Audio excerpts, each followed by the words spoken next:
France 24. Now I'm joined in studio by James Creedon for today's Media Watch. Hello, James. Good evening. And you're going to start us off with images across the French media of the meeting of the two Franks, Francois Hollande and the Pope. I could have sworn the Pope glowered at him. I think he did a little, and I wonder what that was all about. I think his communications advisors or his PR people said, Francesco, Francois, Frank, whatever language we're going to call you in, don't look too pleased, because this man has had scandals, and it's, they're not very morally sort of upright in scandals, if you like. Well, scandals never are, I suppose. But in any case, let's take a look at some of the photos, because as you can see, Pope Francis did keep a very straight face throughout that first official meeting between the two Franks, as we've been saying ourselves.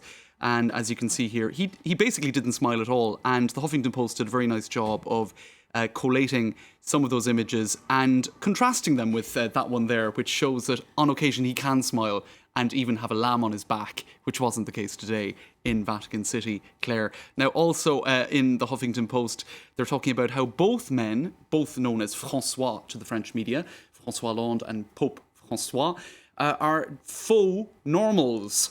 Faux normaux. Now, what they mean there by that is it's essentially a reference to Francois Hollande, who ran on a platform of being normal, by contrast to Nicolas Sarkozy, who was somewhat frenetic and abnormal from the point of view of the socialist campaign, right? Of course, Mr. Normal. That's right. So Mr. Normal was his whole kind of image during the 2012 presidential campaign.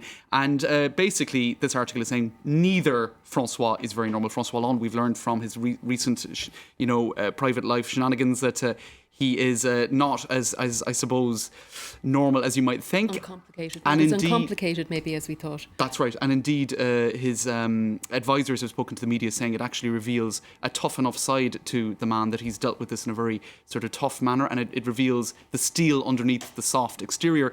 And the same for Pope Francis, who actually is quite the strategician underneath a very friendly exterior. So there you go. And there's many issues to deal with at the Vatican, as we all know. Now, cartoonists, of course, have been having fun with the encounter. They have indeed, and a lot of those cartoons are finding their way onto Twitter. And you can see here a confessional with Francois Hollande finding his way into that, and the motorcycle helmet being left on the outside. Elsewhere, you have this cartoon, Habemus First Lady. Do we have a First Lady? Somebody asking off that cartoon. And this is Le Monde's cartoonist Plantu. I'm not sure that that's how Francois Hollande arrived in the official cortege at the Vatican today, Claire. Now, you touched on it, the question, do we have a French First Lady here in France? Valérie Trierweiler is travelling to India to do some charity work, and she is travelling in her official capacity. That's right. That's one of the big stories in the French media today. Basically, it seems that the jury is still out as to whether or not she will keep that job. In particular, Francois Hollande and the Élysée Palace are not decided on that, so say Élysée sources to the French media. But she is travelling there anyway. For the last week, she's been at La Lanterne, which is a presidential residence out by Versailles. And I'll just show you some of the headlines in the French media. BFM TV saying that the Élysée is embarrassed by Valérie Trierweiler's trip to India. She is going there to do an official appearance with Action contre la faim, or Action Against Hunger, a French NGO. That is a meeting or a trip that was planned for some time, so it was already on her official calendar.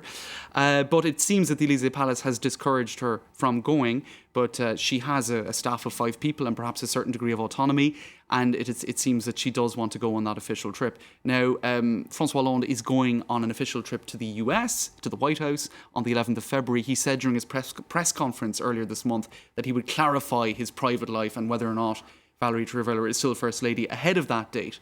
Now, the French media were expecting clarification or an announcement by Francois Hollande early next week about all of this, but it seems that Valérie Trierweiler is going to go ahead on that trip anyway, which has led some, for example, John Litchfield for The Independent, to go with this headline: crazy French First Lady flying to India after dismissing Élysée advice. And again, John Litchfield apparently has somebody at the Élysée Palace who called her crazy for doing this because she's just out of hospital after being hospitalised for a week. So look, it's still a very controversial story in the French media, Claire, as you know well, and it's getting headlines all the time. A lot of people waiting for some degree of clarity as to what the situation is there at the head of the state. But as you said there, Francois Hollande does have a deadline, so to speak, with this US trip. A self-imposed deadline, and indeed Atlantico.fr, a right-leaning website, said that he may even regret having set that February 11th deadline, because the public is now awaiting clarity based on those expectations that he himself set.